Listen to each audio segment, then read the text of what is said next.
Assalamualaikum warahmatullahi wabarakatuh. Selamat bertemu dengan saya Rudi, penilik Kabupaten Bogor, wilayah kerja Kecamatan Parung Panjang. Kali ini saya akan membahas tentang cara pengorganisasian satuan kredit kompetensi pada kurikulum Merdeka. Selamat menyimak penjelasannya. Implementasi kurikulum Merdeka Belajar pada pendidikan kesetaraan dimulai dengan kegiatan analisis konteks yang menjadi kunci utama satuan pendidikan untuk menyusun kurikulum operasional sekolah. Salah satu hasil analisis konteks adalah pemetaan kebutuhan belajar peserta didik disesuaikan dengan situasi dan kondisi satuan pendidikan. Dengan adanya pemetaan kebutuhan belajar, satuan pendidikan bisa mendesain pelaksanaan proyek penguatan profil pelajar Pancasila secara fleksibel, baik secara muatan maupun secara waktu pelaksanaan. Selain itu, satuan pendidikan juga bisa merancang struktur kurikulum pendidikan kesetaraan secara fleksibel menyesuaikan kebutuhan belajar berdasarkan capaian pembelajaran pada tiap fasenya. Dalam struktur kurikulum yang akan disusun di masing-masing fase membutuhkan pengorganisasian satuan kredit kompetensi SKK, di mana pengorganisasian ini merupakan ciri khas dari pendidikan kesetaraan. Struktur kurikulum pendidikan kesetaraan terdiri mata pelajaran kelompok umum dan kelompok pemberdayaan dan keterampilan berbasis profil pelajar Pancasila. Kelompok umum memuat mata pelajaran yang mengacu pada standar nasional pendidikan sesuai jenjang pendidikan formal. Kelompok pemberdayaan dan keterampilan berbasis profil pelajar Pancasila mencakup keterampilan okupasional, fungsional, vokasional, sikap dan kepribadian profesional, dan jiwa wirausaha mandiri yang dikembangkan sesuai dengan kebutuhan dan karakteristik pendidikan kesetaraan serta berbasis profil pelajar Pancasila. Alokasi proyek penguatan profil pelajar Pancasila berdasarkan SKK pada program pemberdayaan dan keterampilan. Dalam pelaksanaan serta pengorganisasian SKK di satuan pendidikan non-formal, sebagian besar satuan pendidikan belum memahami secara utuh tentang struktur kurikulum serta menurunkan menjadi jadwal pembelajaran di satuannya. Contoh pengorganisasian SKK ini diharapkan menjadi acuan dan menjadi panduan kepada satuan pendidikan non-formal untuk memetakan, mengorganisasikan serta menyusun sebuah jadwal pembelajaran sesuai dengan karakteristik satuan. Contoh pengorganisasian SKK ini bersifat fleksibel sehingga satuan pendidikan dapat mengadaptasi sesuai dengan kebutuhan belajar serta analisis dari satuan pendidikan masing-masing. Dokumen-dokumen terkait dalam pengorganisasian satuan kredit kompetensi atau SKK. Ada beberapa dokumen berupa regulasi yang wajib diketahui dan dipahami terkait implementasi kurikulum Merdeka Belajar. Regulasi-regulasi itu antara lain adalah 1. Permendikbudristek RI Nomor 5 Tahun 2022 tentang Standar Kompetensi Lulusan pada Pendidikan Anak Usia Dini, Jenjang Pendidikan Dasar, dan Jenjang Pendidikan Menengah. 2. Permendikbudristek RI Nomor 7 Tahun 2022 tentang Standar Isi pada Pendidikan Anak Usia Dini, Jenjang Pendidikan Dasar, dan Jenjang Pendidikan Menengah. 3. Permendikbudristek RI No. 16 Tahun 2022 tentang Standar Proses pada Pendidikan Anak Usia Dini, Jenjang Pendidikan Dasar, dan Jenjang Pendidikan Menengah. 4. Kemendikbudristek 56-M-2022 tentang Pedoman Penerapan Kurikulum dalam Rangka Pemulihan Pembelajaran. 5. Kemendikbudristek tentang Perubahan 6. Keputusan Kepala Beskap Nomor 008-KR-2022 tentang capaian pembelajaran pada PAUD, Jenjang Dikdas, dan Jenjang Dikmen pada Kurikulum Merdeka. 7. Keputusan Kepala Beskap Nomor 009-KR-2022 tentang dimensi, elemen, dan sub-elemen profil pelajar Pancasila pada Kurikulum Merdeka, dan capaian pemberdayaan dan capaian keterampilan. Selain dokumen terkait regulasi yang wajib diketahui dan dipahami terkait implementasi kurikulum Merdeka Belajar, terdapat beberapa dokumen yang bisa menjadi referensi. Dokumen-dokumen ini berupa pedoman yang merupakan turunan dari regulasi terkait, antara lain adalah sebagai berikut. 1. Panduan pengembangan kurikulum operasional satuan pendidikan. 2. Panduan pembelajaran dan asesmen. 3. Panduan pembelajaran proyek penguatan profil pelajar Pancasila. 4. Panduan capaian pembelajaran untuk program keterampilan. 5. Panduan capaian pembelajaran program pemberdayaan. Langkah-langkah pengorganisasian SKK. Ada beberapa faktor yang harus dilakukan oleh satuan pendidikan dalam merancang pengorganisasian pembelajarannya sehingga mendapatkan rancangan pembelajaran yang ideal sesuai dengan kebutuhan belajar. Faktor-faktor yang perlu dicermati tim penyusun kurikulum operasional sekolah pada satuan pendidikan diantaranya. Mempelajari hasil analisis konteks. Bagi satuan pendidikan, menentukan beban SKK untuk setiap mata pelajaran di struktur kurikulumnya sampai menentukan jadwal pelaksanaan pembelajaran merupakan hal yang krusial.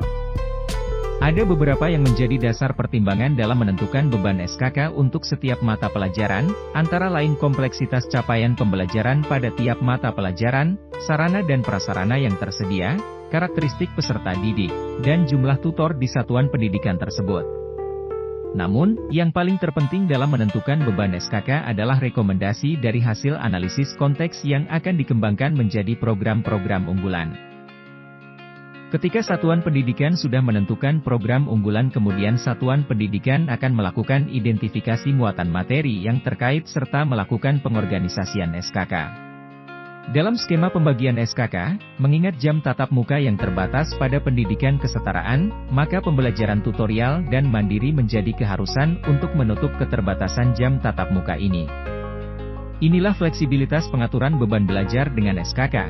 Satuan pendidikan dapat merancang strategi pembelajaran sesuai dengan ketersediaan sumber daya, karakteristik peserta didik dan memberikan keleluasaan untuk mengalokasikan beban SKK ke masing-masing mata pelajaran. Semua satuan pendidikan dalam menyusun kurikulum operasionalnya, diawali dengan melakukan analisis konteks. 4 kunci utama dalam melaksanakan analisis konteks ditunjukkan dalam infografis seperti tampilan gambar di layar berikut. Secara garis besar, apapun metode cara pendekatan yang digunakan dalam menganalisis karakteristik satuan pendidikan, pertanyaan pemantik yang dibutuhkan secara umum terlihat pada tabel yang tampil di layar.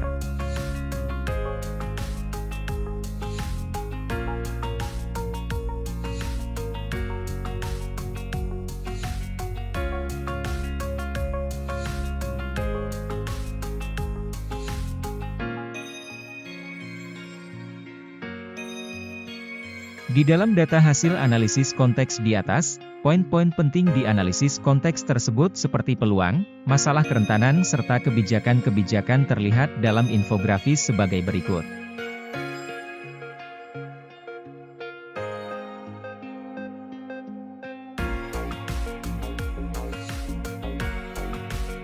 Hasil dari semua kategori kemudian dikaitkan dengan 7 tema proyek pelajar Pancasila sehingga memperoleh program-program unggulan dari satuan pendidikan tersebut. Setelah dikaitkan dengan 7 tema proyek profil pelajar Pancasila, kemudian program-program unggulan hasil rekomendasi dari analisis konteks terlihat dalam infografis sebagai berikut.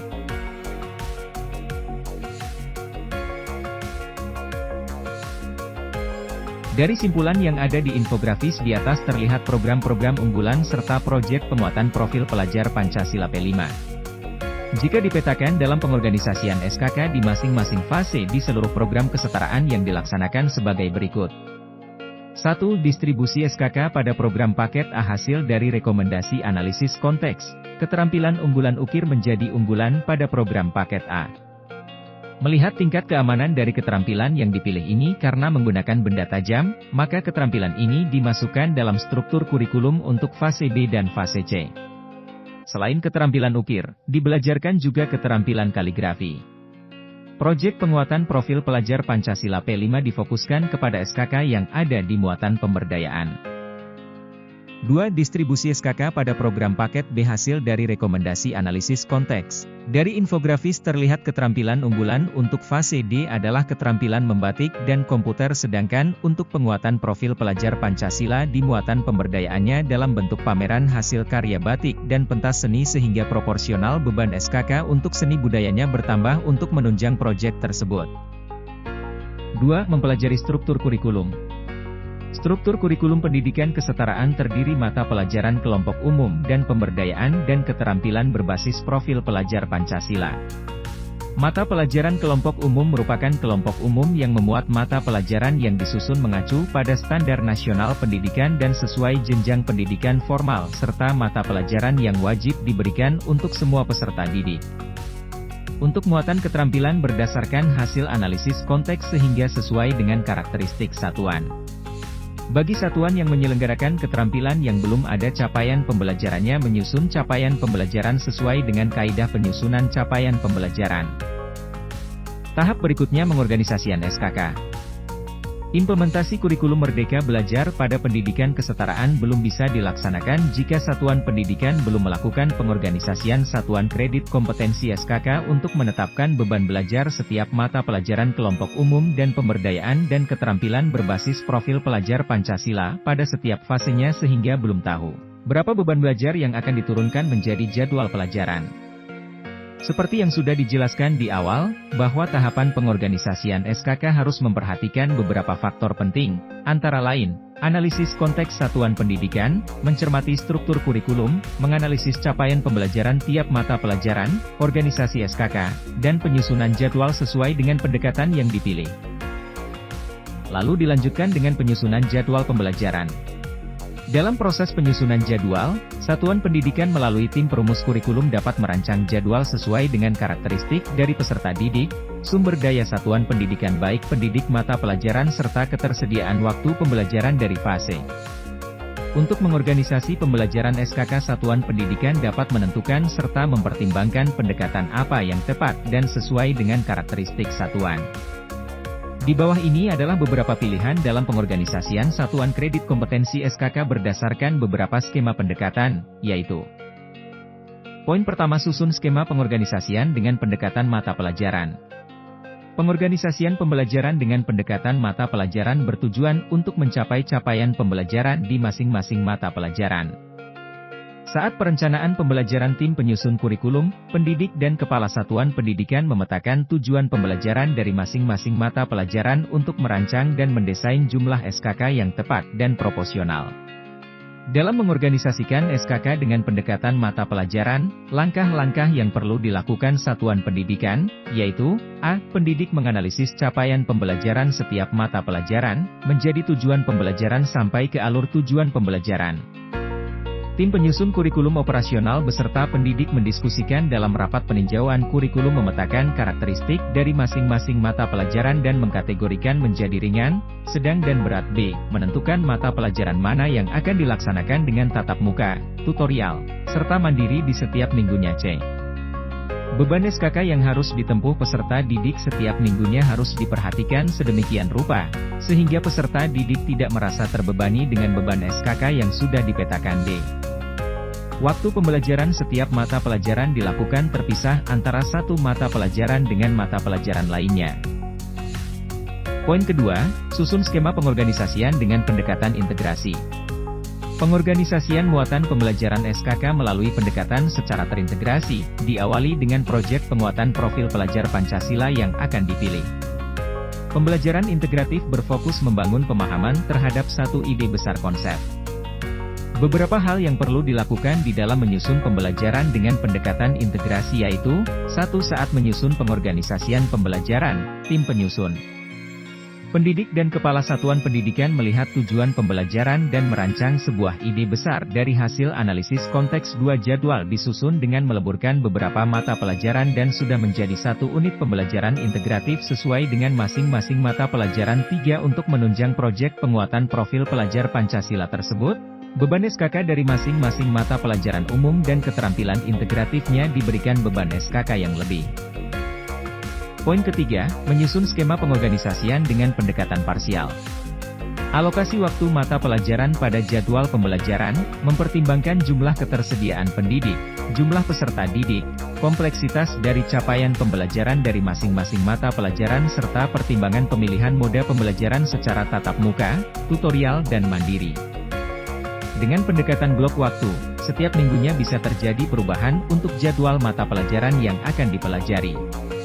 Langkah-langkah yang diperlukan untuk memilih pendekatan blok waktu, satuan pendidikan harus: 1. Memetakan dan mengkategorikan masing-masing mata pelajaran dari hasil analisis capaian pembelajaran menjadi tujuan pembelajaran. 2. Jadwal disusun per fase dengan membentuk blok-blok yang terdiri dari beberapa mata pelajaran. 3. Penyusunan jadwal mengatur periode kelas dengan melihat moda pembelajaran yang dipilih, baik tatap muka, tutorial dan mandiri. 4. Pengorganisasian jadwal pembelajaran menyesuaikan keterbatasan waktu satuan pendidikan dalam menyelenggarakan pembelajaran, misalnya 1 minggu dilaksanakan selama 2 hari 3 hari efektif 5. Pengaturan dalam satu fase tergantung dengan kesiapan satuan pendidikan dan sumber daya yang ada. Tips mengorganisasikan SKK dan memasukkan ke dalam kurikulum operasional. Hasil dari pengorganisasian satuan kredit kompetensi SKK dan diturunkan menjadi jadwal pembelajaran menjadi bagian vital dari kurikulum operasional. Hasil pemetaan SKK menjadi langkah krusial dalam menyusun pengorganisasian pembelajaran. Pengorganisasian satuan kredit kompetensi SKK menjadi bagian yang utuh dalam dokumen di bab 3. Pada program pendidikan kesetaraan, ada beberapa hal yang menjadi dasar pertimbangan dalam menentukan beban SKK, yakni dengan melihat hasil dari analisis konteks, mencermati struktur kurikulum, menganalisis capaian pembelajaran tiap mata pelajaran, melihat sarana dan prasarana yang tersedia, karakteristik peserta didik, dan tutor sebagai fasilitator. Setelah satuan pendidikan memetakan SKK untuk mata pelajaran, langkah selanjutnya yaitu merancang penjadwalan. Meskipun pembelajaran berbasis SKK ini sangat baik dalam melayani keberagaman peserta didik tetapi tidak mudah dalam merancang jadwal pembelajaran. Hal ini karena jadwal pembelajaran harus disesuaikan dengan strategi pembelajaran tatap muka TM, pembelajaran tutorial TT, dan pembelajaran mandiri M. Bisa saja suatu mata pelajaran dimulai dengan jadwal pembelajaran tutorial atau mandiri sejauh peserta didik sudah berikan pemahaman tentang strategi pembelajaran. Penjadwalan perlu memperhatikan daya dukung satuan pendidikan ruangan, ketersediaan waktu, pendidik, sarana, peserta didik dan sebagainya sehingga penjadwalan menjadi tidak tetap setiap hari setiap minggu. Namun demikian, pengorganisasian SKK sampai perancangan jadwal pembelajaran menjadi kewenangan penuh satuan pendidikan dalam melaksanakan implementasi kurikulum merdeka. Sampai di sini dulu pembahasan saya hari ini. Tetap semangat selalu untuk semua penilik pendidikan nonformal Kabupaten Bogor. Moga kinerja kita semua semakin profesional dan dapat meningkatkan kualitas layanan pendidikan nonformal di Kabupaten Bogor. Sampai jumpa pada pembahasan lain. Saya Rudi penilik Kabupaten Bogor Wilayah Kerja Kecamatan Parung Panjang mengucapkan wassalamualaikum warahmatullahi wabarakatuh.